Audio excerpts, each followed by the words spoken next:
So we're looking at potential work and free energy, Gibbs free energy. This is in page 800 in your textbook. And we start out with the original definition for cell potential, E of the cell. It's also known as the electromotive force, and that's what the EMF stands for. And that's the potential of the cell. It means that once you turn on the cell and start flowing electrons, that's going to give you your voltage. Voltage is equal to work over charge. Now this is a confusing thing here, and it took me a while to find it in the textbook because they don't really show you real clearly. But that little Q right there is not heat. That's a symbol for coulombs. It's a symbol for charge. And in the book, they don't do this, but in a thing on the internet I found, that could be a capital Q or it could be a small q. Here again, people, they did these great things trying to find some symbol, and they ended up with major confusion. They end up with a letter that somebody's already used. Yeah, and we used it 2 or 3 times. We used it as heat, now we're using it as charge.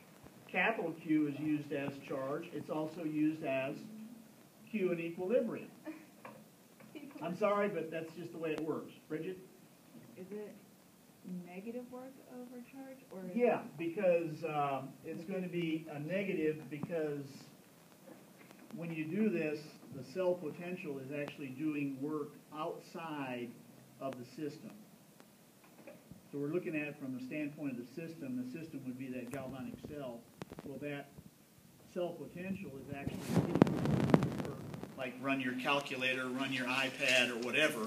So it's doing work out of the system. So it's a negative sign for that reason. Then shouldn't you put a negative sign up there on the top equation? I probably should have had one there, but I guess I left that one off. I'll have to fix that one. So, did you say on Friday, can the galvanic cell, can it go as pretty much as long as you turn it on? Like, is it ever going to stop? Oh yeah, they stop. That's why. When do they stop? That's actually when they stop. That's when the 2 cells, the 2 half reactions, reach equilibrium, and we call that a dead battery. Oh, okay. That's what a dead battery is. Okay. There's no more ions. So Yeah. technically a dead battery There's no electrons flowing because they've reached equilibrium. All right. So we've got down through here. We're going to solve for W. So we actually have work is equal to minus the charge times E of the cell. Now this goes back a few pages, but in your textbook on page 78, we have a formula. The maximum amount of work that you can get out of any system, which is the amount of free energy is how much work we can get, is going to be equal to the delta G. So because we have that particular equation, we can start swapping things around. So if we know that work is equal to this part right here, and work max is equal to delta G, then we make this equal to delta G, which we do down here. So we also can measure the coulombs in a system, and by the way, this is the constant that you're going to use on the test. Your book actually says Faraday is equal to 96,485 coulombs per mole of electrons. Now, can you know why I wanted you to know the moles of electrons? Because of that equation. You got it. We're going to use that eventually. All right? So, we can now take the number of moles of the electrons times the Faraday. So this is coulombs over moles of electrons, and the number of moles of electrons times the Faraday is going to give us the charge. Wait, why do we have moles of what's the difference between moles of electrons on top and moles of electrons? This is going to have moles of electrons on the bottom, and we multiply this number times the number of moles. That gives us charge, and we're looking for is charge. It's coulombs per mole from the Coulombs Faraday. per mole. From Faraday, okay. Yep. And so we've got down here the E max is equal to the minus Q E of the cell, which now we have plugged in the NF from this equation into our equation. So this is substituted for Q.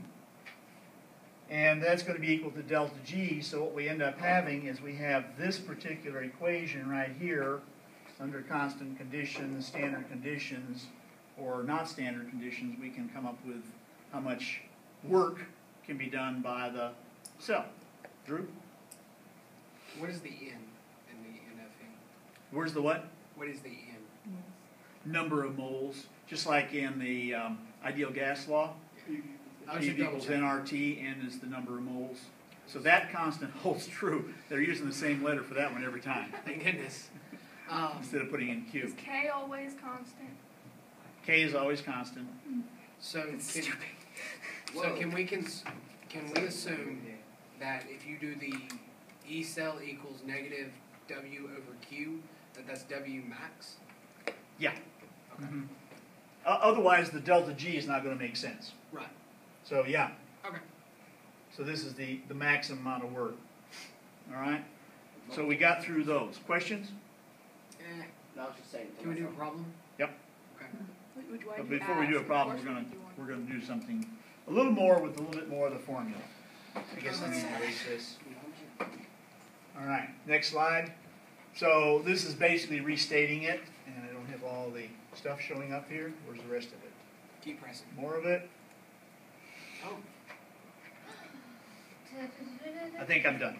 Okay. So delta G for the reaction, that's just any standard reaction, but we can also make the statement that under standard conditions, we put the little naught up here, this formula holds true as well.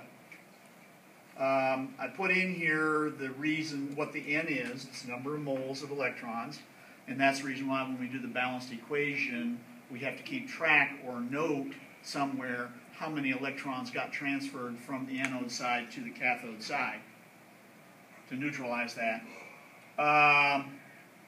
The F is a Faraday, and this is a constant just like R. We're going to use 8.31. Actually, the book uses 8.3145, but on the AP sheet, they give it as 8.31. And the units, interestingly enough, if you're doing R,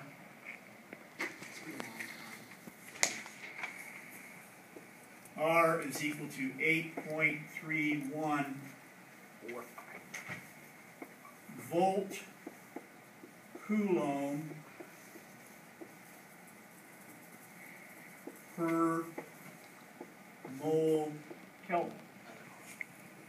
So volt Coulomb is part of that unit for that particular R value, which they drop out when you start doing the calculations.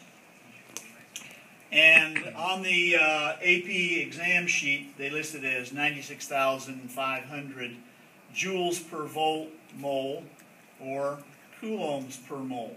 So they're interchangeable. Just whatever units you need to use, you can grab the correct unit there. All right.